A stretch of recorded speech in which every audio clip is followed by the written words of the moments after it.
Jakey, welcome to the podcast, brother. Oh, this is special. Hey, we did it, bro. We did it. This is special, man. Man, I'm so excited we're doing this, brother. Yeah, well, it's one thing to come on your show. It's another thing to be thrown into an ice bath prior to. How you feeling? You feeling I nice feel and recovered? fresh, bro. Bro, that's what I was saying before. I was just like, why do I feel like so comfortable and warm right now, man? You know what I mean? Yeah. Do you do that with all your guests, like that type of experience? I like to do something with them. Right. We're like here at P3 in Melbourne, but they've got facilities everywhere. So I mean, like on the Goldie, it's super easy. So we can jump in the ice, jump in the hot, and then roll into the podcast, which is nice. But even like coffees, going for a surf with crew, training's awesome. We were talking about before in the ice bath. It's like the ability to be able to do something with the guest beforehand is just like, it's so special, man. And it'll let you, by the time you roll into it, it's like super flowy. Like, we already know this is going to be super flowy. Based the fact that you are a podcaster as well. Yeah, there's going to be some veteran style shit, man. I hope today.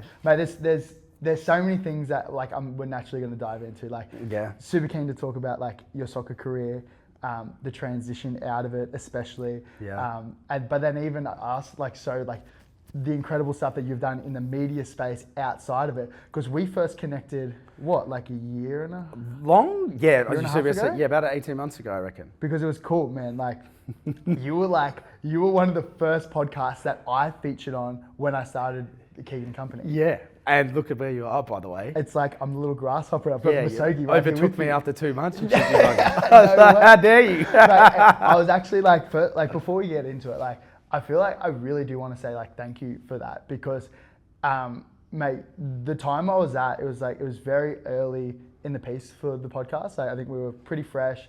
I was coming down to Melbourne. I shot you this cold DM like, hey bro, I know we don't know each other, but but do you mind if I come on? And like, to your credit, man, like we've had this conversation. A lot of us like probably wouldn't pick up that message, but you did, which I was very grateful for. One, because I thought great initiative to market your own podcast, going on other people so people know your story. Because one thing, as you kind of are going to allude to, maybe your 100th show, right? I ended up having to do a 100th show on myself. Yes. Because a lot of people knew my soccer stuff, but there was also a lot of people from the other sports of the athletes I attracted that didn't know who I was. Gotcha. And they're like, how's this guy getting all these guests and doing all this sort of stuff? So I was like, I've got to talk about myself.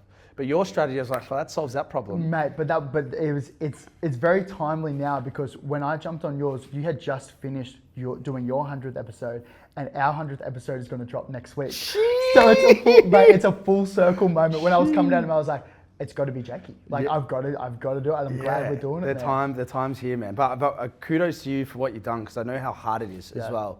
I very underestimated the pod game. Like the level of work, the level of detail, the thinking, and you can get by with doing the bare minimum and get shows out, but to do it. How many people have you seen like come and go on the podcast game? Because you've been doing it for over 150 episodes. Well, I've actually put one pod on hold and doing another now, which is a story we can share. But usually when my friends call me, say, bro, I want to start a podcast, I tell them, I'll give you 20 eps and you're done. Yeah. Because they're like, but it's just a lot of work. And I'm like, well, what's your format? Are you going guest orientated? Because then it's harder. You've got to actually attract quality. Once you get a big guest, then you've got to get another one. And it's like, they've got the toughest schedules in the world, the more prestigious type guests, particularly athletes, because they've got so much structure in their week of where they've got to be. Do you know this? You would know the stats around like, what is it? Like if you do more than 3 episodes, you're in the top 90% or something like that. What? Yeah, bro. And then if you do more than 20 episodes, you're in the top 1% of podcasters in terms of longevity. Oh my God. Brother, we're 1% club. Yeah, we're 1% club, bro. That's cool. It's cool. I remember seeing that, and it's just like, it's time in the game. Yeah. It is time in the game. How do you go about getting your guests? Because I know the new podcast, it's formatted a little bit different. But even now and then when you were going through the Unlaced, how did you go about getting guests on? Were they friends? It's a combination of a lot. But one thing that like sits above all is that people love PR. Yeah. Their own story being told. Hey, you want to talk about me? Oh yeah, I'm attracted to that. So it was more just making a point of contact. I actually pride myself on getting a lot of people on the pod from when I was a larrikin on a night out. Really? I'd meet so many people on a night out, and I'm like, look, man, we don't talk business when you're drinking and stuff. But like, eventually I would crunch them on the Monday or Tuesday after we'd met and be like, boys, like, would you do a pod? Yeah. But I ended up building quite a big network. Melbourne's bigger place is. It's a small place of like athletes and people in that it's space. Like the hub of sport at the moment. So through friends, I'd get a lot, meet people, and some was a lot of cold calling as well. But that sort of was the umbrella. Man, it's so interesting, but it's also like props for you for like sticking at it for so long. I've heard you say on podcasts before, where it's like, I love this stuff. I want to do this forever. Yeah. Yeah. Yeah, because I found it quite like a spiritual experience in the sense of connecting with people. I didn't realize how much smarter I got as a human being. Really?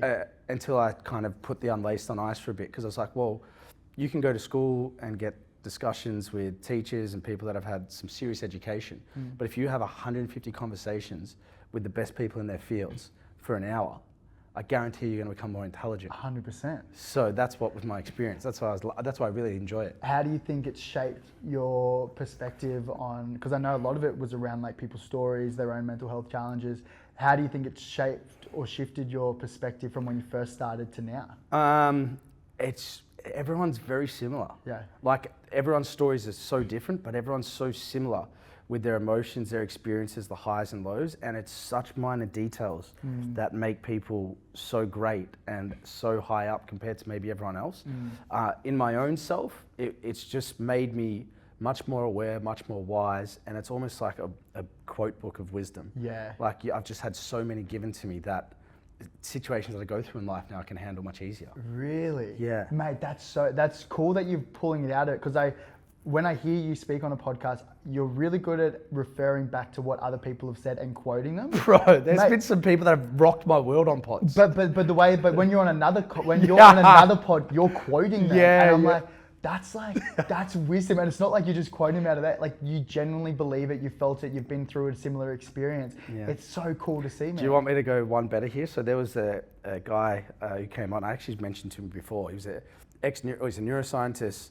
He's ex-military, and he absolutely works the house, and he does a lot of corporate speaking and stuff. He's the smartest person I've ever met, and he came in and he was about to go through open heart surgery, and his outlook on the world was just so unique. He was about to do it. Yeah, he was about to go through it, and like he's so mentally prepared for this world that when he was going through open heart surgery, he just put a thing on his fridge, a note saying, "Finally, a worthy opponent." So he had this. He had this saying. It's memento mori. And I go, what does that mean? It's the only tattoo on his body. He goes, it's prepared to die. Or like, you're going to die, essentially. Wow. And I was like thinking about it. He goes, so the mantra of that is to live. So, bro, that stayed with me for so long for what he was going through and the way, how positive and upbeat he was. And I'm like, man, are you okay? Like, you've been through some shit. Yeah. Anyway, I ended up getting it tattooed on me. You got it as well? Memento mori, memento vivere, which is like, remember you're going to die, so remember to live.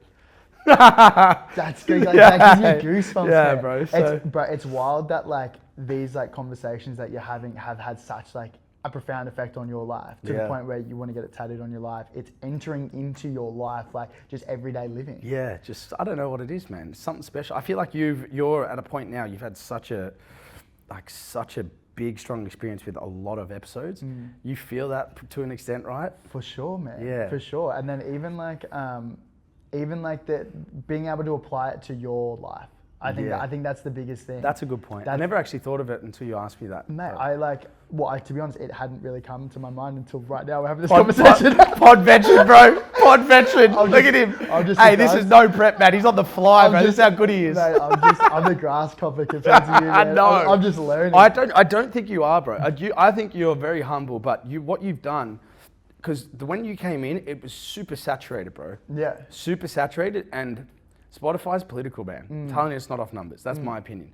But you climbed it, and you were climbing it because the conversations you were having, the guests you were having, but most of all, it's the consistency and staying hot. Yeah. And doing that is very hard. It can be draining. Yeah. So that's why I was super impressed. That's why I was like, if you're here to stay, bro, you're going to do so well. Yeah. Well, like, to be honest, I learned, like, listening to your 100th episode was really beneficial for me because I was starting to learn about the consistency part of it, where you have to be consistent, not only with uploading, like if you're going to commit to one a week, you've got to do one a week, but then also like continually having good conversations. Yeah. Like it's easy just to coast and cruise and get people who just reach out and like, oh, I've got a story that I've told 10 times. Yeah. Where it's like, for us, it's like, no, deeper. I want to tell a story of a friend who has never shared with this, and it's a really open and vulnerable piece. And how did you overcome it? And what are the tips that I can take, but also everyone else can take? But mate, what I was originally getting at, and the thank you for you was jumping on your podcast was the first time that I'd ever spoken about like losing my friend to suicide, Regan. Was that the first time you'd spoken about Right, it? that was the very first time that I'd spoken publicly on an episode. Wow. And so even now, because I've obviously jumped on a few more episodes since then, I always refer back to you and your podcast as the first time I spoke about it, because you probably don't understand the effect it had, because when we were sitting down, I got a little bit choked up because I hadn't really spoken about it before, and I left thinking, oh, I didn't do him justice in talking about him well enough. But the clip that you cut up was beautiful. It came across really well. And actually Regan's mum, who we lost 10 years ago, she reached out to me and she said, thank you so much for doing this for Regan. And I'm like, but this is the thing for me, is because I didn't go to Regan's funeral. I like suppressed everything. And so when you asked like, oh, why'd you get into mental health support? I was like, oh, well, it's probably because of like my friend, and it unbottled all this thing, man. And even like I had an hour conversation with her, probably like not too long after that conversation. I like apologized to my company. She's like, don't ever apologize. She's like, the fact that she's like, my biggest fear was that we would like Regan would have been forgotten. And so the fact that you're doing that now, like you're keeping your stories alive. We went to Mackay for his 10-year anniversary this year. So that's why I've got a lot of love and a lot of gratitude, and just being so thankful for you, because you allowed me the safe space to be able to do that. And then after that, it's like, well, how can I do that for other people? So man, thank you. No, thank you for saying that. But I remember you telling me that story as well. And I went through a similar thing in high school. My best mate jumped off a bridge. So I felt every word you were saying. And I do remember a friend you were speaking of, because I know that rocked the rugby league community at the time. I don't know if I was living in the Gold Coast at the time. Yeah. So I remember the story. So that was a powerful, like even my whole experience of that story was like, I really felt it. Yeah. But I didn't know that was the first time you'd shared it. Yeah, yeah. Wow. Yeah, interesting. So and the ripple effect, that's crazy. But the ripple effect, it's like the conversations that you are now having with, because I know you've had some incredible conversations as well. It's like, what are they doing in their communities outside? Kind of like what you did for me with now this thing, and then you start hearing the messages and feedback that you're getting. It's like that's why I do it. Yeah. I don't know about you. Like, what's a big reason for you as well? Like with all your stuff. With what? Sorry. With the podcast. With the podcast. I know it's a learning and it's a wisdom thing, and it's an incredible. Like you want to do it, but is there some like what's keeping you in it? Like why do you want to do it for so long? So.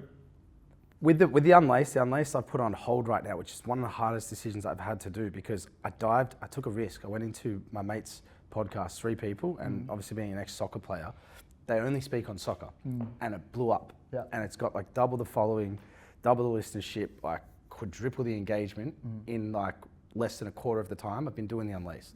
So I'm just following the wind right now. Yeah. But I just felt like one of the things that really hampered my career was an article that came out in the media around me training with another coach. Was this when you were playing? Yeah, when I was playing, which I can go into in like a bit deeper, but just on the surface, like journo got wind of me training with someone, put out an article saying my team wasn't fit, and the coach and this journo didn't like each other, and I got suspended by the club for 2 weeks for training with someone else when I was told to try and get fitter to be a part of the team. Gotcha. And that actually led to me not getting a contract at this club. So one, like that bothered me, like how broadcast media can affect someone's life and with their own motives and their own sort of subjective views on things. And then secondly, I was like, I've got a lot of athlete friends that are like incredible people. Yeah. When they speak to me, they don't speak to like they're on Channel 7. Yeah, man. And I'm like, it's so cool having that relatable content. And I just thought it was a theme as well and a trend that's worth getting on. I naturally had a skill set, as most athletes do, with communicating and being in front of cameras and all that sort of stuff. So that was the drive to sort of start it. Do you think that the athletes are more vulnerable and comfortable with you because you've got a relationship with them? Yeah, and it's because it's like, man, if you don't want to talk about this, I don't care. We won't talk about it. Yeah. Like, they're probably maybe even more inclined to speak about stuff, but like, I don't want you to go into the media for saying the wrong thing. Like, that's not why I do it. Yeah. More people are more interested in what you're eating for lunch than what you did on Saturday night, when, maybe somewhere you shouldn't have been.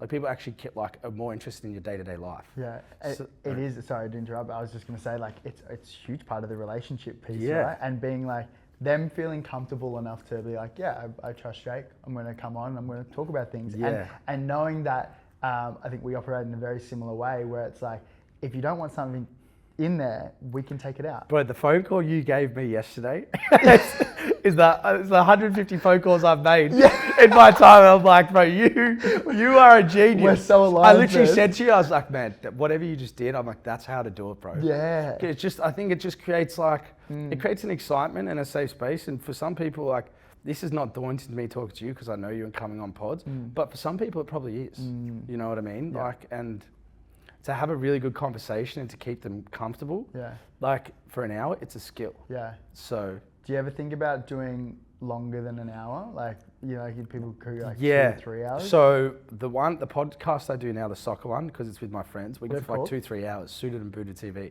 We go for 2-3 hour pods. Wow, man. And it's like a flash of an eye, man. Really? We have this joke about pod fitness, like who's crumbling first, whose eyes are floating or who's on their phone.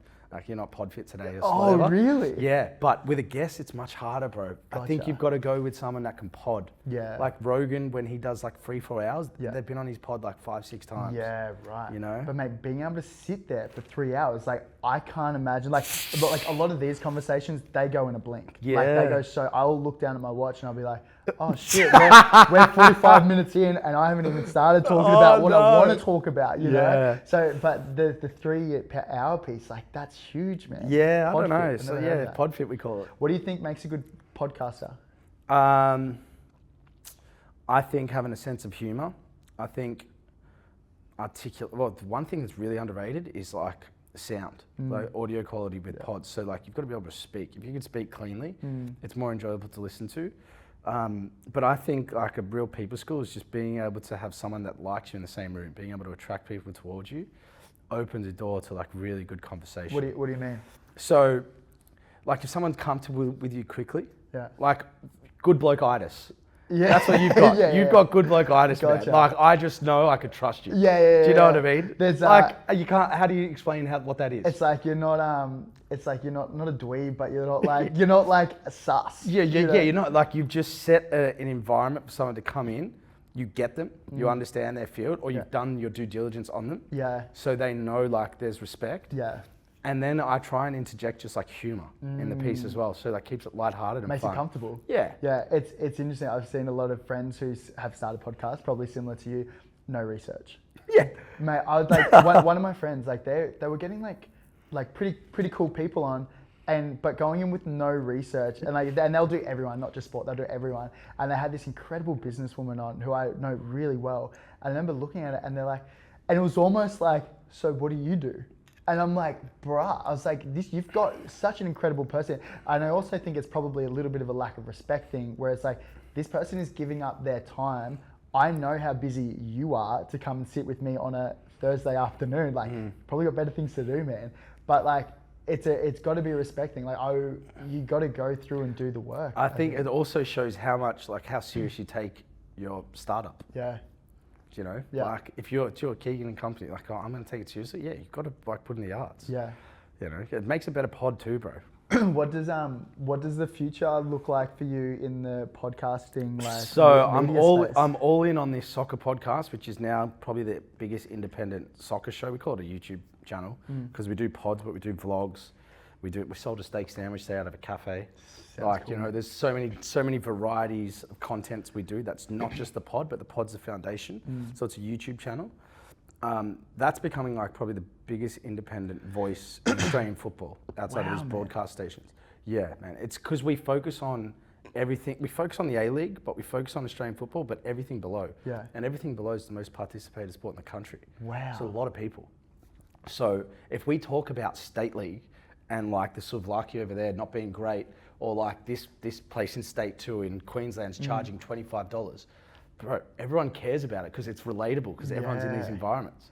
What about like the sustainability of that in terms of like female soccer as well? Is it just nah? So are you super niche? Because I know like you don't have to be niche, but being niche in a subject terms of podcasting helps. Yeah. I think. So we really do want to open the door to the female space. The challenge is probably the generating mass interest below the Matildas is still developing in Australia. The Matildas are bigger than the Socceroos. Like, do you know what I mean? They're actually the biggest team in Australia almost, like the last few years. So we speak on them quite a bit, but doing like more niche female content, it's something we're still trying to like strategize on. Because one of the best podcasts we ever did, and this is being brutally honest, was with Melissa Barbieri, who was the former Matildas goalkeeper when like there wasn't a women's league. Wow. There wasn't any pay, but she was playing for Australia. She's like having a kid, being a mum, still playing for Australia, all this stuff. Like went through the trials and tribulations for the game to be where it's at. She still plays. And the podcast we did with her, I thought was the best podcast we'd ever done. Why? Because she had personality, but she just went so deep on this journey. Yeah. And took us from where the women's game was to where it is now and how she lived it out. And she's like a living legend in the game. Yeah. And it was our lowest viewed. Wow. So it was like, we don't want it to be that way, but like, how do we change that narrative? So we're kind of reconstructing that now. I wonder if it's also like a audience thing where like a lot of your listeners are obviously going to be males because that's a lot of the content you put out. Correct. Whereas like if you were to slowly build that up while it starts slow at the start, like the female audience is incredible. Like with us, we'll do almost 50-50 guest male female. Yeah. And our audience are almost bang on. Yeah, I agree. I think that's something we've got to be is more consistent. We talk about the Matildas or some of the individual players in like every episode. But having specific female guests is something we'll probably do more. My mum, right, she's a executive, like a pro female, probably the man of the house as well. Okay. So when first 15 episodes, she's like, there's only three women on this. I kind of love that from her. I was like, okay, yeah, she makes a great point. Because I'm like, I didn't even like really think of it. So we made a real effort to like push the female athletes. Like I had AFLW players on early doors, like speaking about their journeys. And it's really interesting as well because they're so skillful, but they also have a different fight because their commitment and their pay there's an imbalance, right, for some of the sports.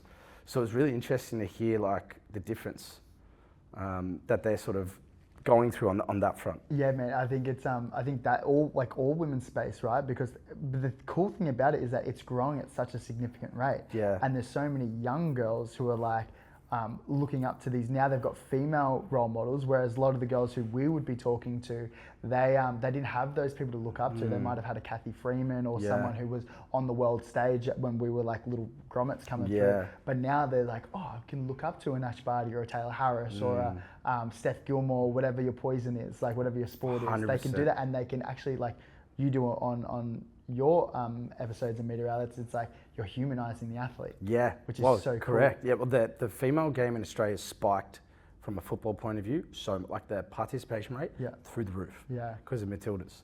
And some of the like individually across the Matildas, some of the partnerships and brands that they were attracting and the endorsements they got around the World Cup was more than like a large pool of AFL players put together. Wow. In the space of like the World Cup. Yeah. And across the AFL players' whole season. It's also interesting to see how they've like leveraged their own personal brand outside of that. Like we're going to go over to the UK in a couple of weeks, so we'll catch up with Mary Fowler over there. Whoa, big man! She's good. Well, we had fantastic footballer. Well, Nathan's a good. Like Nathan's her partner is a friend of mine, and we just did a potty together.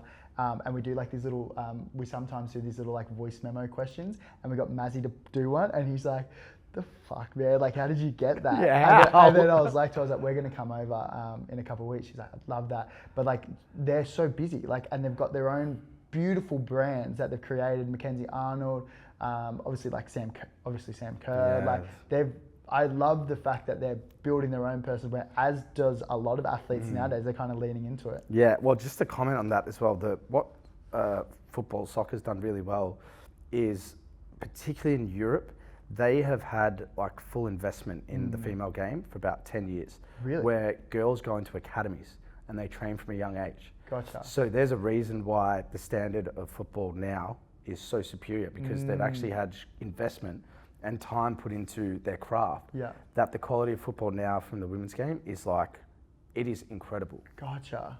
Yeah. And imagine that probably would just feed into like the third party space. Yeah. So yeah, they've been there. They're like incredible to watch, and Australia just happens to be like one of the best nations in the world. Wow, man. I could talk podcasting. Yeah, I know. Did we just do a pod on a pod? pod. I'm sure there's somebody like, oh, how do you start a pod? Yeah. This is it, bro. Yeah. But no, I am really keen to talk about your story. I feel like it's almost like returning serve and listening. Like it's cool, like knowing you for a little while now, watching the episodes, knowing your growth, and knowing that like I know you're a humble dude, but you were an incredible soccer player.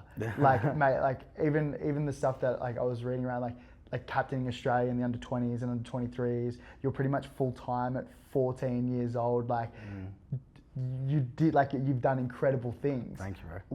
When you were growing up, like where do you think your story kind of started with football? Like was it always in your life, or were you always good at it? So the reason why I had to step into football was because I was a bit of a nutcase as a kid. Really? Like high energy, man. Yeah, I get it. I haven't been diagnosed, and I hate people that pre-diagnose themselves with ADHD, but I've seen like an expert in it. It's just like, you need the test, but like I'm telling you. So I think I was high energy. So the first sport I could play as a kid was soccer to like release my energy, but it was probably the worst sport. I was I was the least talented at that sport of like AFL and cricket. But I just happened to make my first state team in that sport. Outside of like cricket and footy, I was good. I felt I was better at, but like so were the other kids. Yeah. Where soccer, I don't know, I just got into a team. And then around that time, I went to my first Premier League game ever. My uncle in England, my mum's brother who lived there, he was playing for Blackburn Rovers, which had one of the best academies in England. Gotcha. Because those teams that aren't in the top 5 or 6, they actually have to produce the best players because they can't buy players like the other clubs. Yeah. So he was in those academies. I went to a Premier League game, and I've been to the MCG and stuff, and like seen big games, but I was like, the atmosphere there was so electric that these guys were so like, they were rock stars on the field, that I just felt something burned inside of me that day. That I was like, this is what I want to do. How old were you? I would have been 11, 12. Wow, man. 11 or 12. So it was around that time, and after I went to the first state team tournament I went to, some like Socceroos. We had 3, in my state team alone, we won the whole thing. Yeah. We had 3 Socceroos, 4 young Socceroos, and 5 professionals come out of an under 12 team. What? Yeah, we had That's obviously super rare. Yeah, very rare, because statistically only 1 makes it. Wow. So we had 5. Anyway, so I went to this tournament, and I was like probably the best player in my club team. But I went there and I was like, wasn't the best player, not even in my team, let alone at the tournament. I was nowhere near it. I wouldn't even be in the top half. Yeah. So as soon as I got back from that, I made a decision to train by myself every single day with the ball. At such a young age? Yeah, 12 years old, every single day before or after school. I was always doing something. That would be pretty rare for someone your age. To have to not only do it, but to have that mindset to do the extras in order to be better than everyone else. Yeah, I don't know what it was, but I would like, one day someone laughed at my left foot because like I would fall over when I kick it. And it's an advantage in soccer with the field and the dimensions, particularly when you play midfield. If you can use 2 feet, you're way harder to defend. Gotcha.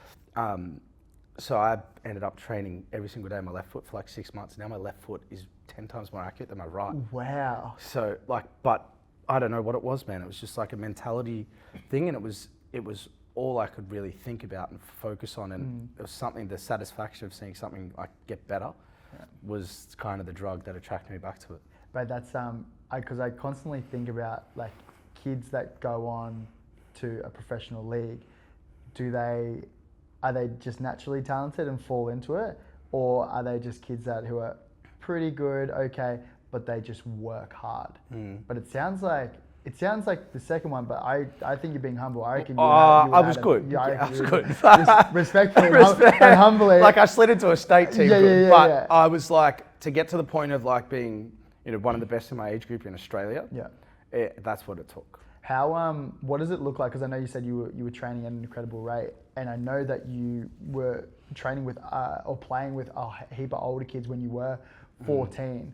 What does it look like when you go all into something? Because I've heard you say like you're all in on soccer. Yeah. So why I went like the all in kind of commentary comes from when I was 14. With the Victorian. So in Australia we had the Australian Institute of Sport, and you had your state institutes. And that was like a real historical kind of feature of like our game. Like every Socceroo has practically been through the AIS. Yeah. So from a state-based point of view, you wanted to go into your state institutes. And it was like a under 16, under 17 thing. And fortunately I got picked at 14. Yeah. So with that, it was like full-time training, but I was still in high school. So I pretty much had to to be able to get to training by myself with where it was in Melbourne. Yeah. I had to leave school early, like every day. Get like a little sign out note. Sign out. Did you actually? From the principal. And then what, mum and dad would take you? No, 2 trains and a bus. Really? And then my dad would pick me up and take me home. Wow. Yeah, so VIS. So when we were training at the gym, which was in the city, I was good. But when I had to go train on the field, which was 3 times a week, I had to leave at lunchtime. Were you a confident boy off the field? Yeah. Yeah. Football though, like because of sport. Yeah. Are you big on that with kids, like playing sport or doing some form of self-defense or some activity where they're almost an identity shift is like intertwined with that, so they carry it with them wherever they go? 100%. I think I don't know, for me personally, I think I got a lot of my confidence from sport because I was good at it. Right. But then it goes in other hands because I was like probably shit at a lot of sports because I played a lot of sport, but I think I just happened to be good at rugby league, and so I stayed in that. And then I remember being like super just confident when I was playing on the field, but then when I got into a full-time system, I felt like I wasn't quite myself because there was like obviously a lot of role models who I looked up to, and I wanted them to like me, but I felt like I was like not the real me. I feel like I was a little bit shy, and I was always like. But then I think it was just my self-dialogue because I remember talking to the boys and like, no, you didn't shut up. But I remember thinking in my head, I was like, oh, I wish like these older guys, I wish I could be the way I am around them with my friends that I knock around with generally. Do you think that like when you were going through it, like naturally your confidence on the field translated off the field as well? To an extent. I mean, like, yeah, I would say so. Like I was confident in social situations, but that's because I always feel like the way the social situations of football were much tougher. Yeah. Like you were critiqued way more than anywhere else. Like, and you were very direct with feedback from coaches and people from a young age. Yeah. And the pressures that were put on you from parents or external people around the game at a young age in Australia is quite severe. Yeah. Like you probably experienced it as well. So I guess because of that, it made everything else feel a little bit easier. Yeah. And socially, I was always quite comfortable. What do you think your biggest learning was from those years when you went into a professional system? When I was younger, like just going into that? Going into it, but then even because I know you played, 40 odd games? Yeah, so for A-League? Yeah. So when I went into the A-League, it was just like, it's probably the first time I wasn't the best player. Oh, really? Yeah. Gotcha. So that was and what I mean by that is like, it's not a bad thing, it's completely normal. But it was more like the workload and the way the world works is not like centered around you. So you've got to work really hard and you've almost got to, you're going to get given an opportunity, but it's not going to be on your terms. Like you can play really well, but they've brought 2 players in from Argentina or Brazil that are going to start because they're on, quadruple the money and they need to play. Am I thinking that, you were one of the youngest players to debut? Yeah, NPL, right? Yeah. So I play, the NPL, so there's 2 things here. The NPL is the state league. Gotcha. So I've made my debut in at 14. Which is gnarly. Yeah, the A-League is the professional league, which I went in at 17. Yeah. Yeah, so that's how I ended up in the VIS. Gotcha. I was, I got myself to a level where I was training so much and I was taking the game so seriously, a lot more seriously than probably other kids. I was just so intense on it that at 14, playing in under 14s or under 15s was like, probably could hold me back. Yeah. Because it's like, it's not too easy, but it's like, I can be challenged more. Yeah. So I went and played under 21s, which is the reserves for the senior grade of like the state, like the senior state football league in Melbourne. Almost men. Yeah, right. And I had a cracking, 7-8 games. Yeah. It started with, I just played a bit out of my skin.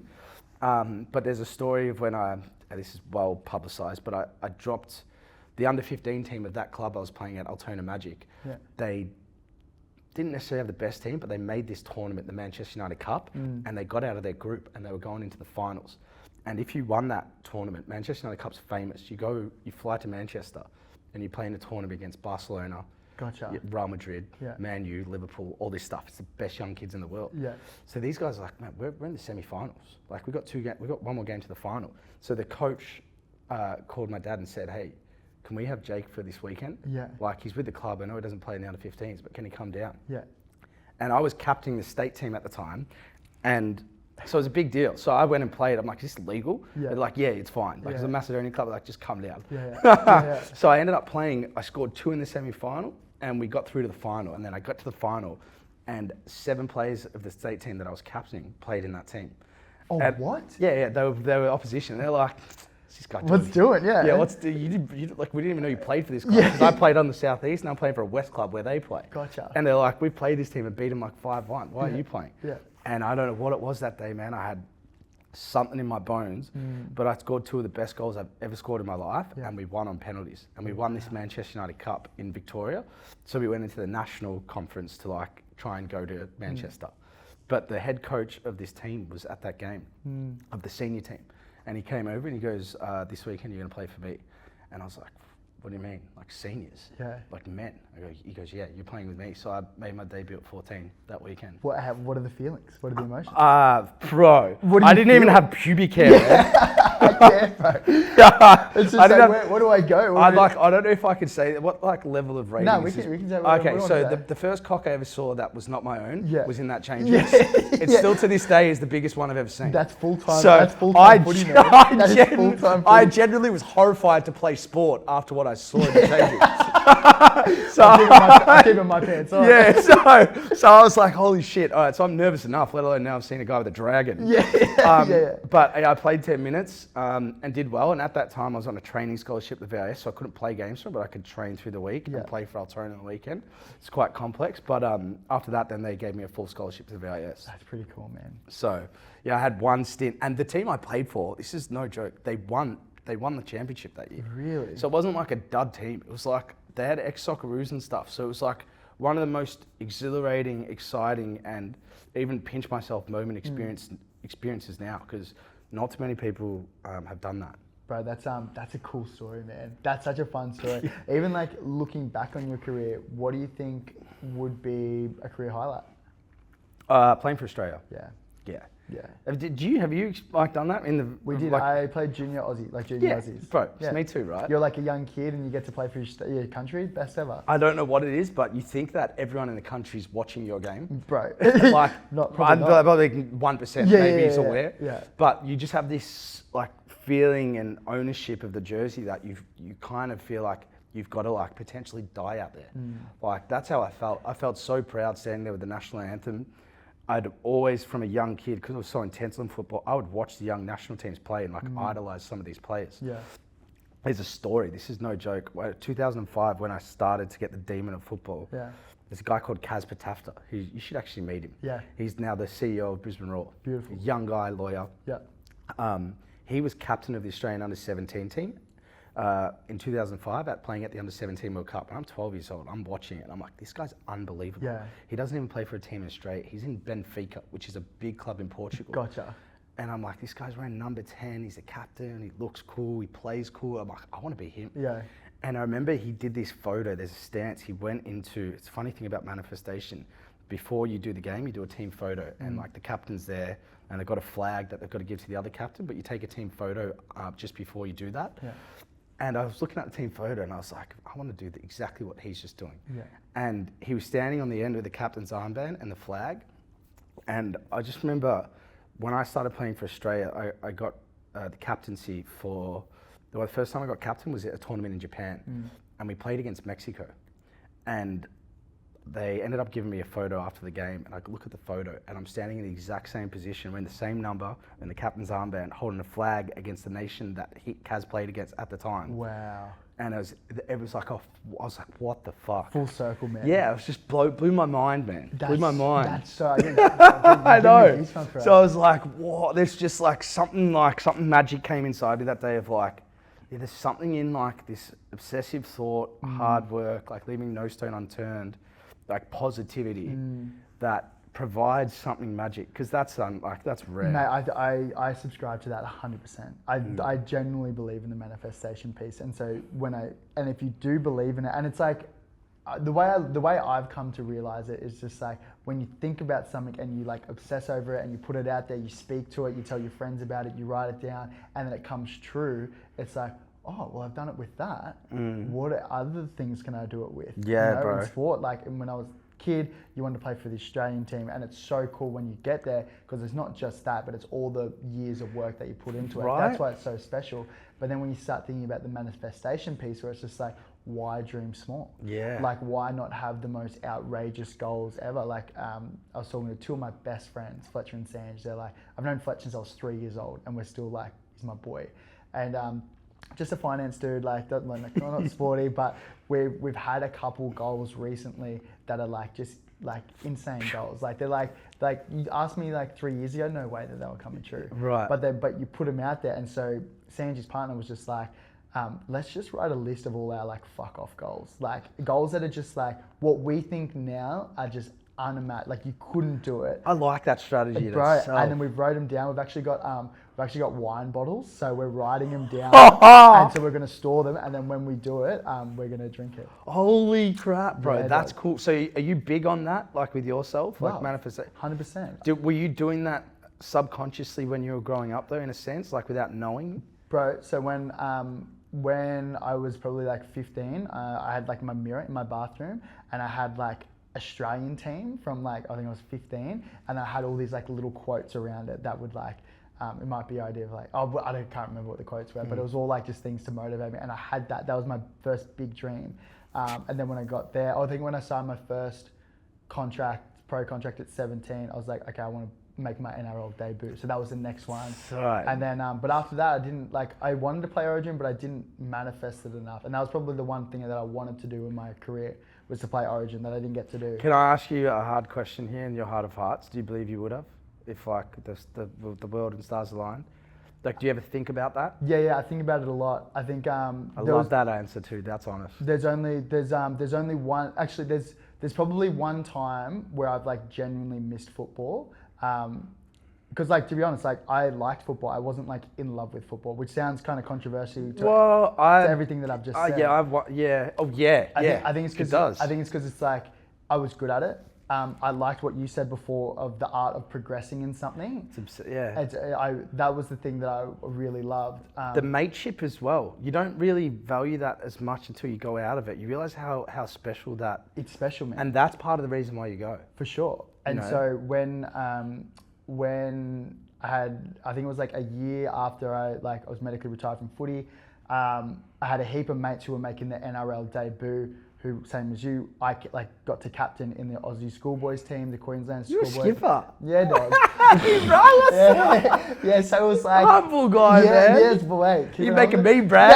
I can put on you, bro. No, man. But it was just like, I was like, oh, maybe that could have been something that I could have done. Right. Never know. Like, obviously, you never know. Would it have been cool? Of course. But would I have changed the way things have happened now? Yeah. No way. Yeah. No way. Yeah. But that's part of it. It's like the manifestation piece now. So because I remember when we were rolling in here, you were talking about a bit of spirituality. Like, bro, I'm a spiritual dude. I'm spiritual, bro. Yeah, bro. Yeah, I got my life number tattooed on me. What is like? It's a bit left field, probably not really on thing. Let's go there, bro. But what does that look like for you? Spirituality? Yeah. So what I noticed with me is I have really strong instincts. Yeah. And I think like people think like spirituality is like a thing or like a buzzword. But to me, what spirituality is like actually listening to yourself. Like, so. Like gut instinct? Yeah, like gut instinct, your nervous system, like honoring your thoughts. Also understanding like there's a lot of things happening around you that have nothing to do with you. Yeah. That can affect you. So like they're almost in a sense, there is like a greater power to what we are as individuals, and we're so tiny in this puzzle that like you've got to have some sort of belief and trust in what's going on, but also whilst like understanding you're the most important. Yeah. So like that gut sensation, those feelings you get, like the sooner you can honor them, which I think is a very spiritual thing. I think when you're spiritual is when you're in touch with yourself and you have an open to like new experiences or new connections and stuff. So yeah, that's my view on it. Let me run you through a concept. So it's around, so say if that's it, I get it's sort of almost like everything happens for a reason. To an extent. Yeah.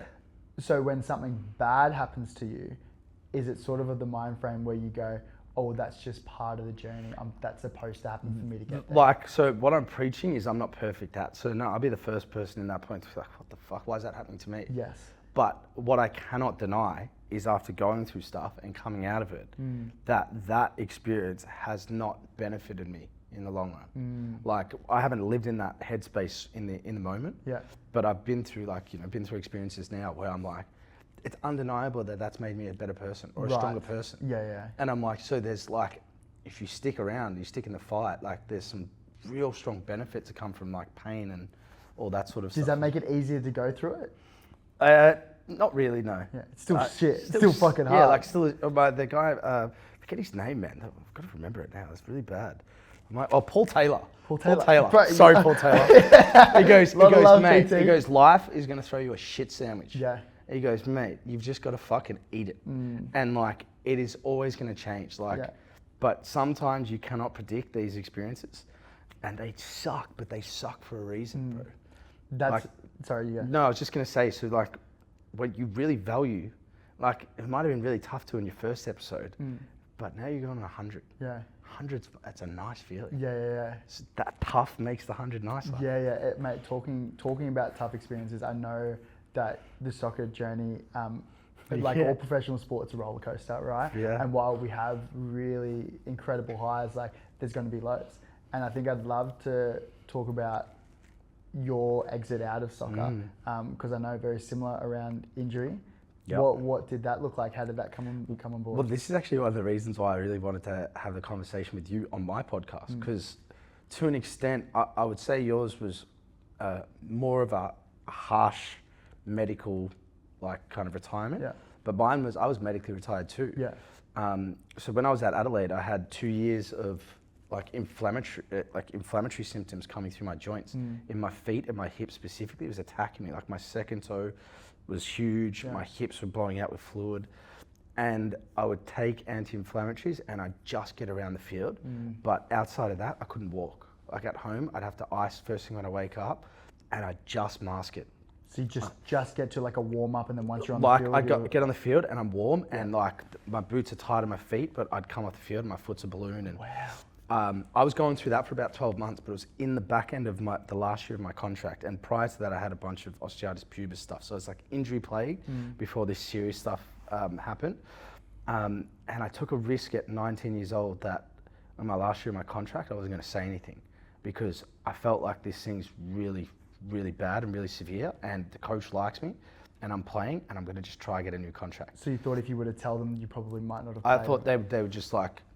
Gotcha. Because that's how soccer is. Yeah, like if you're going to be treated as an injury player, but like if you're not fit, we won't re-sign you. Yeah. Like, do you know what I mean? Even if they had belief in me, that's like, it's too much risk. So pretty much for 3 years, I had these symptoms in my body, and I went and I had about 100 MRIs, man.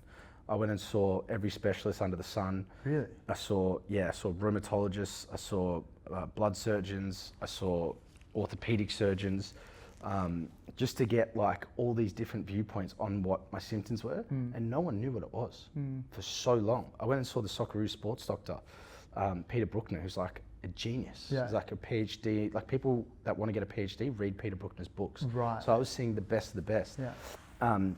And it was he was one of the first doctors that had suggested to me that your symptoms, like because of it's inconclusive, we need to test for cancer.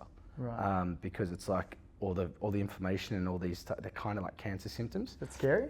Yeah, horrifying. Scary to hear? Yeah, horrifying, but also like, I probably didn't understand at the time, but he was probably being genuine. Like we need to do it, but he was so good at pretend, like it's probably not that, you know. But I think in his mind, he might have thought it was, but he was right. So I was lucky. I beat that, and I ended up I had a whole bunch of tests whilst like doing the cancer one. So I was trying to check for arthritis as well. Yeah. And I came back with I had inflammatory arthritis, which essentially it's like your joints just like. Where does that come from? Is it genetic? I think it's genetic. it can be controlled by diet, but like nothing I did could stop it because of like the volume of training. And it was getting to a point where I couldn't walk, I couldn't lift my legs up. I'd have 2 months out, rest, heal, 3 months out, rest, heal, 6 months, couldn't play. So the doc said to me, he's like, at that point, he goes, I think it's within your interest to stop playing, and your type of body like setup will react really well to swimming, so you should do swimming. And I was just like... How old were you at the time? I was 21, turning 22 when I found that out. Man. So I played, and this is like, I couldn't figure it out in the A-League. I lost my contract. And then I tried to come back in the A-League, and for 2 years, every year when I tried to come back in, something would flare up, and I had like a whole 2-year period out. And then the third year of that, so it was the third year out of the game, I found out what it was. And it was like too late. And I was like, so I was in disarray for 3 years of not playing the game, not knowing what's wrong with me, seeing all these people, and then finally finding out and saying it's within your interest to stop. But then also imagine the time for you, because you obviously don't want to stop, you want to keep going, but then trying to get a contract while also having these injuries, knowing you're well and truly capable of doing it, but it's just your body. Yeah. It's out of your control. Yeah. So where did your head go? I was pretty much like, it was an identity crisis, man, of like going back to that 11, 12-year-old kid who was super confident because of how good he was at football, like being very, very clearly identified as like, he is a soccer player and he's very good at it, to being someone that's like not even thought about anymore in the game because you get so quickly forgotten, right? That I had a real identity crisis as a person of like, one, I opened the door to like having fun, trying to have fun and like doing things like going to travel, going out with friends, going to house parties, doing things that I'd never done because I was so serious on the game and I enjoyed it. But ultimately, like fundamentally, I was really deeply sad with like who I was and the lack of like, almost like going out and playing in a stadium in front of thousands of people to then spending your weekends on the couch. It's like a massive anticlimax. So that it was more like a very lonely period of like trying to rediscover who I was. As I spoke about, like those tough times, they fucking suck. You're there. Like I had no answers.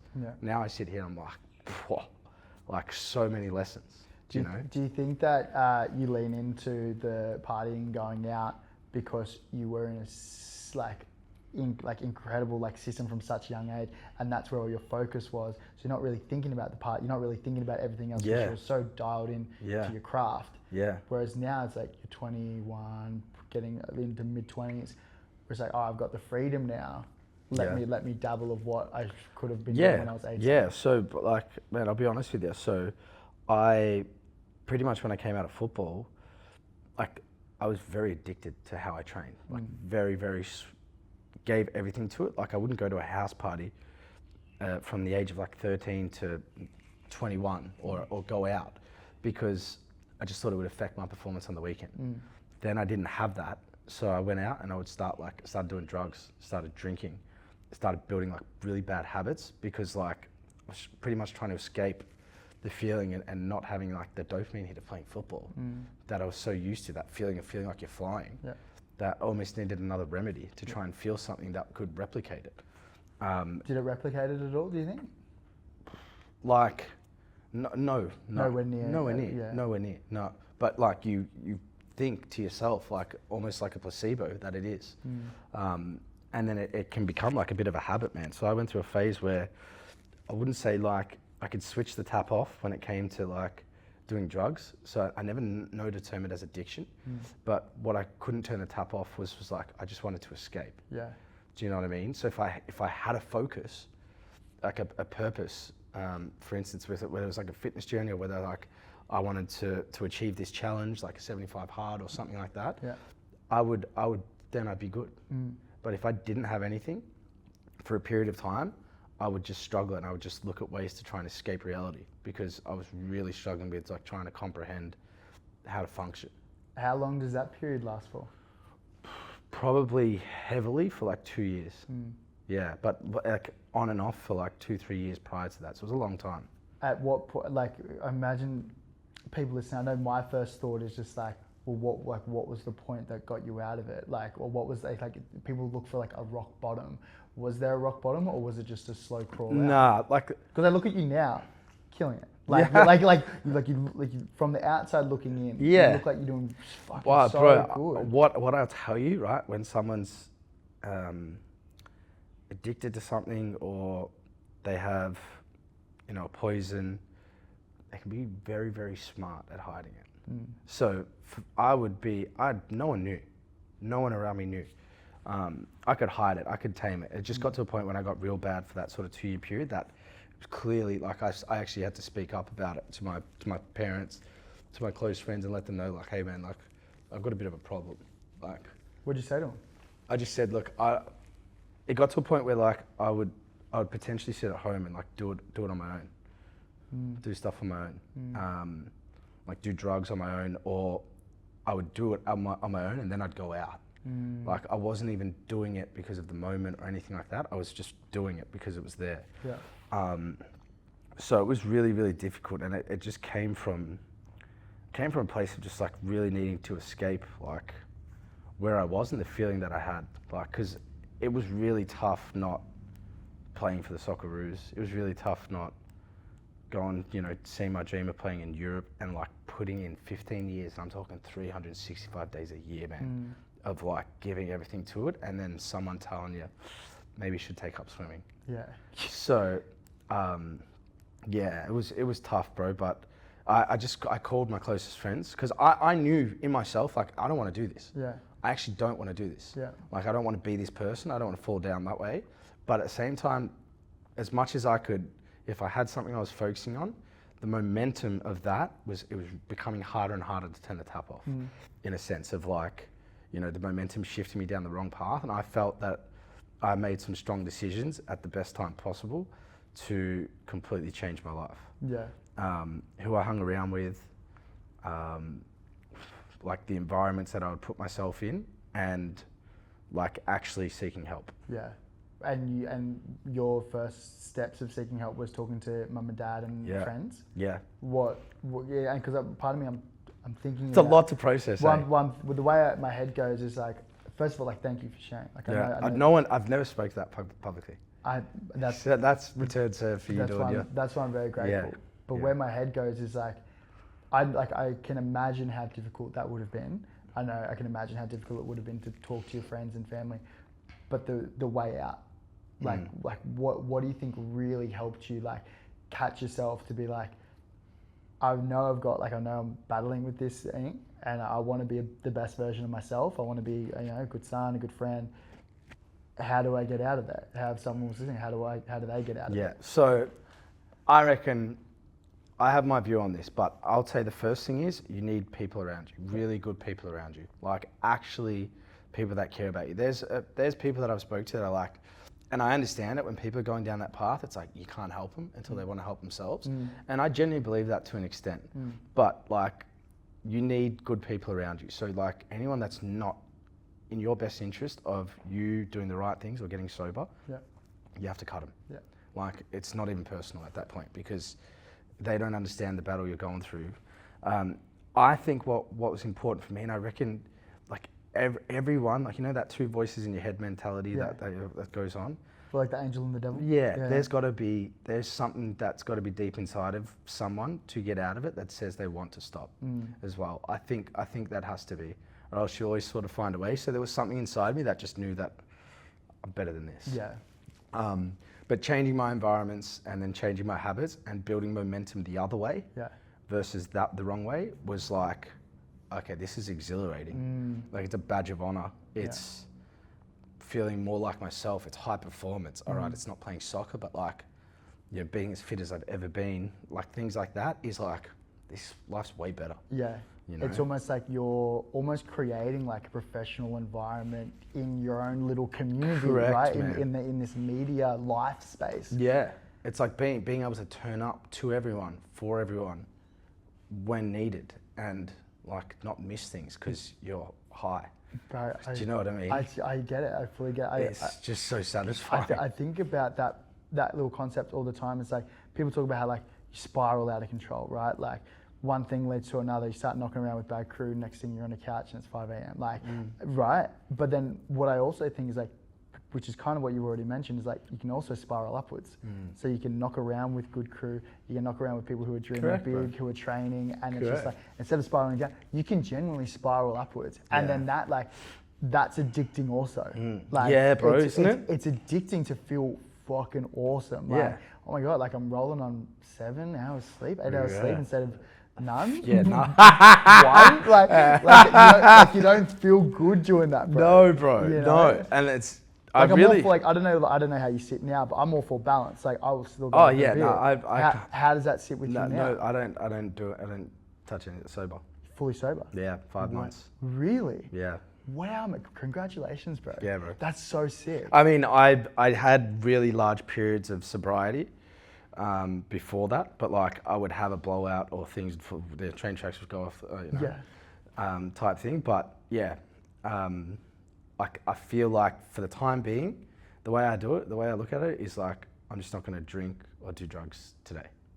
You go day by day. Yeah, because it's like, that's the only thing that's relevant. Yeah. Like, do you know what I mean? I think when I had a goal to like go this whole year, and I ended up slipping up like towards the start of the year, early in the goal, and I was speaking to like my therapist about it, and it was like, no shit. Yeah. Do you know what I mean? But I was like, I was gutted. It's like, it's a crazy goal. Like, don't get me wrong, it's great. Yeah. You can do it, but like, this is the only thing that's important. Where does sobriety sit with you now? Is this going to be for everything, or is this just going to be a certain time? Like, I don't know. I don't want it to be for everything. Yeah. But I also want it to be a fun thing. Yeah. And I want it to come from a place of like, I mean, you can crack a beer and like have a laugh and enjoy it. Like look at the world going around us. Yeah. Versus me, like, I'm just having this beer with you. Yeah. So then I can go elsewhere and do something else. Yeah. So I can get absolutely obliterated and just get away from whatever I'm in. Like, do you know what I mean? Like using situations rather than actually being there and wanting it, and not feeling like I have to like chase a demon away for the whole night. Are you the type, I feel like I already know the answer. Do you feel like you're the type of person who can still go out sober? I have. Yeah. How'd you go? Yeah, good. Sweet. But again, it comes back to the right people. Yeah. Yeah, like especially early in your journey of like recovery, like it's high risk. So like I personally would just say don't go. Yeah. But to have a level of normalcy to life and try and still enjoy it and like not completely change the world. Yeah. You just need to be with the right people, but eventually you get to a point where you're like, sweet. All these guys, like, why do you need that? Yeah. That's what you get to. Mate, that's such a beautiful piece. I did a year sober. Did you really? Last year. Damn. Yeah, dog. Yeah. Wow. Well, part of me is just like, I had a lot of head knocks, so I got to give my brain a bit of a break. I keep bringing up his old trauma, man. Sorry, bro. I had to give the brain a bit of a break, brother. But for me, it was the best thing ever. Like it was because I'm drinking a lot in like football environments after a win, after a loss. Like it's just part of the culture, right? And I like didn't have a problem. Like even when you say you're going sober, like what happened? It's like, no, nothing happened. I just want to like give my brain a break, but also like I want to see how good I can be. I wanted to see how good I could be. And to be honest, that year was the best year ever. Like it was incredible. Like we went over to the US, we did like New York and Boston and LA, and we shot podcasts over there. We brought some incredible brands on board. I was like super fit. I was mentally clear, and I was still going out, knocking around with crew, and like it was just an incredible year. And I was just like, wow, that's how good you can actually be. And for now, it gave me a lot of confidence where I was like, I can still go out and have a drink if I want to. Most of the time I won't. Like I think I had, after New Year's Day, we had a big New Year's Day. But after New Year's Day, I think I've had like one drink since. Wow. And it's like fucking April. but I don't think about it. Yeah. Like if there's a house party, if we're going for a beautiful dinner, sweet. Like that's fine. Maybe I'll have a red there, sweet. Actually, I did a conversation with Emily Capitalupo, who is the head of research, algorithms and data at Whoop in Boston in their beautiful HQ. And she's like so switched on when it comes to drinking. And it was coming towards the back end of the year. And I was like having these thoughts. I was like, do I just keep going with the year because it's been so great? Or do I have one here and there? And she's like, well, the stats say like drinking is obviously not great for you. Like not having one alcoholic beverage is going to do not great things for your sleep and recovery and all the things. It was a really insightful episode, but she's like, for me, I still want to have a life and be balanced. So if there's a wedding coming up, of course I'm going to have a drink like with at my friend's wedding, but every day, probably not. Yeah, I don't know. You just get to a point where like you don't see it necessary. I feel. But man, if I was to sit here and think I would ever say that sentence, like I don't know, man. I never needed it to get to the highest point I ever got to in my life. Yeah. Playing football. So I don't feel I need it to get to where I need to next. Like it was more a destruction vehicle for me. So whether I'll find the balance again of like seeing a happy place for it in my life, I'm not sure. What do you think's the biggest part of that story that we didn't touch on? What do you mean? Like, is there a part of the transitioning out, addiction, drinking, drugs that we didn't talk about just then that you'd like to talk about? Let me have a think. I think it was just like also one of the things that like I had like personal challenges going on as well coming out of football too. So one of the things I went through is like I never spoke to people about it. Like, not saying it would have solved everything, but like I don't think people knew the type of stuff that I was trying to process. Like losing football, I had personal relationship challenges, and then, you know, there's like people in and around my life that had like suicide had happened or like suicide had been threatened with this person. So like my head was chaos, and then I'm working a 9 to 5 trying to figure out like what's going on. So it was the only form of like happiness in that type of world. So I think, if I hadn't have said anything, like I definitely would have shortened my lifespan significantly the way I was going.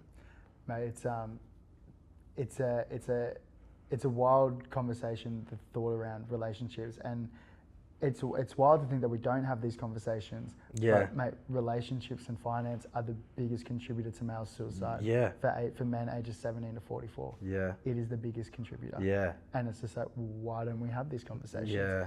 And we don't, because it's hard to talk about. You're involving another person. But when you're going through it and you're in such a dark place and you put so much emphasis on fun and life with football, and then that gets taken away as well, no wonder that would be one of the an incredible tough time. Yeah, so I had to get to a point where I was like, give myself a bit of like self-love and understanding of like, it's a lot, man. Yeah, fair enough. Like, don't overthink anything. Yeah. Like I was saying, it's like the world's much bigger than you. It's not that big of a deal. Like you can move on. Because I used to really look at that.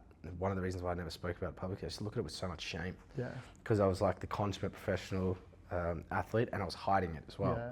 So, but then it's like, who really gives a shit? You know, it's not that important. I know, but also to know that like, when we're talking about like suicide and suicidal ideations, like it is such a permanent solution for a temporary problem. Well, and this is the thing that when you spoke about Regan, I felt the same thing, because I was like, bro, the funniest guy in my high school, who was my best friend, we were like literally two peas in a pod through year 7, 8 and 9, and then I left to go to the AIS and play soccer. So I was interstate for 6 years. Mate, we were best mates. I used to get in trouble from his mum because he was so good at footy that I dedicated my lunchtimes to like hitting him in the ribs and pulling his shirt apart so he couldn't mark the ball and jack in the pack. Yeah. Like, he was that good. And like I used to interview him, he'd put on a media personality as if he was a star AFL player. Yeah. And he was just hilarious. King of one-liners. And then, I went away for like 5, 6 years playing soccer. But every time I come back and see him, it's like nothing had changed. But it wasn't like I'd keep in touch with him because my whole world had shifted. And then I'd come back to Melbourne for like a week or two, and I was sort of getting ready to move back. And I got a phone call from a mate, and this whole thing changed my outlook on the world. I got a call from a mate saying like, hey mate, he said, hey. And I'm like, what's up, brother? And he goes, oh. I go, what? He goes, you don't know, do you? I'm like, what happened? He goes, such and such just jumped off a bridge like 2 hours ago. He's dead. He took his own life. And still to this day, I speak to his mum, and like obviously there's chemicals and shifts that happen in the brain and things that can be more permanent, but from that day, I just saw the permanent like effect. And I just felt like, yeah, I sympathize and hurt with it, but I'm like, I'll do everything, you know, in my power, in my lifetime to try and hold on, because that you know, getting past things it's possible. And I just wish I had have known more of like his personal battle at the time to be able to intervene, but I actually didn't know anything. Like some boys did know, and they were doing all that they could, but I didn't know anything. So I was completely shocked and learned a whole story after his death. So yeah, my headspace has like always been like, ever since then, like tough times don't last, you know, from that point of view. And just seeing the effect of like what it's had, it's still with me today, like as it is with you, Reed. So it's like, you know, you just don't wish that upon anyone. But yeah, bro, first of all, like, mate, thanks for sharing. Nah, that's man.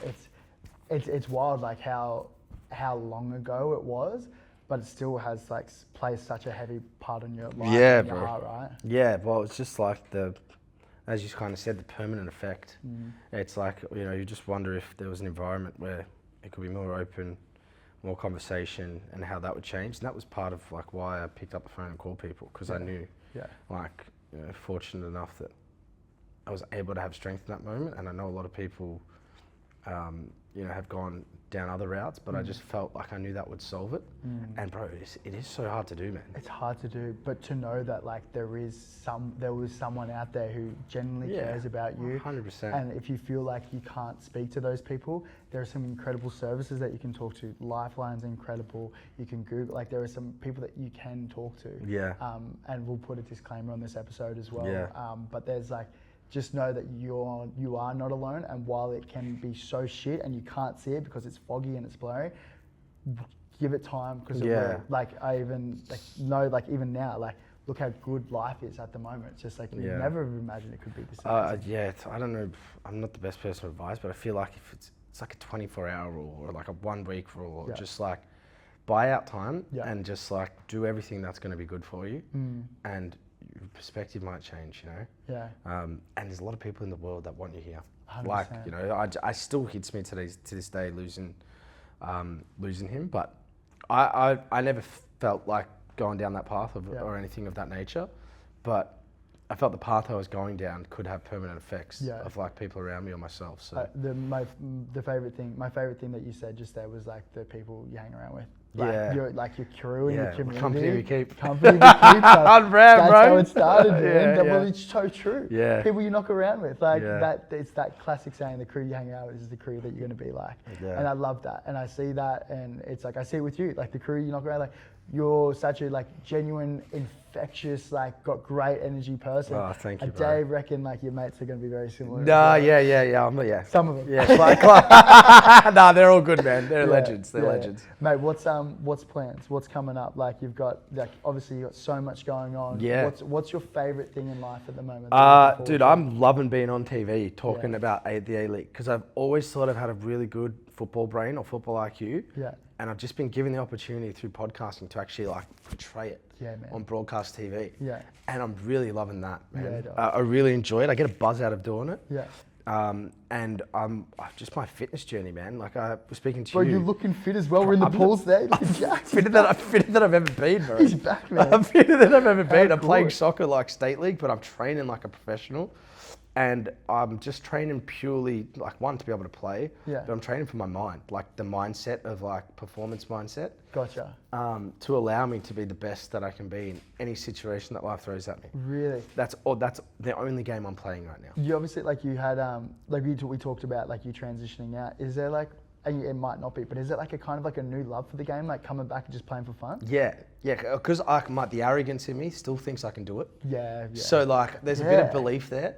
But like, obviously I'm not going to go play professional, but like, I still think I can do most things I used to do. Bro. I just like, the thing that's going to stop me is my body and my fitness. Yeah. So I've done everything on that front, man, to allow it, because I train so hard and so much. It's like, you know, it's got to still be there to an extent. But I think we're very aligned in how we are, bro. It is weird, our like story of like playing professionally, good young, medically retired, getting into podcast stage. Yeah. Still think that we're fully capable of doing shit. And probably can't. Probably can't at all. Like who do we think we are to bro. do this? But man, bro, thank you so much for coming on today. Pleasure, bro. Like I've got I already had like a lot of love and respect for you for everything that you've done for me unknowingly, like probably Yeah, I unknowingly. didn't know that, so thank you. That actually meant a lot to me, bro. But and just you being so open and vulnerable today. Yeah, man. I've got so much respect for you, and man, I just want to see you crush it, bro. Likewise. Oh, you are crushing it, but I know you can do more, bro. I genuinely believe it. So, Bro, man, lots thank of you, love, bro. man. Thank you, bro. Appreciate it.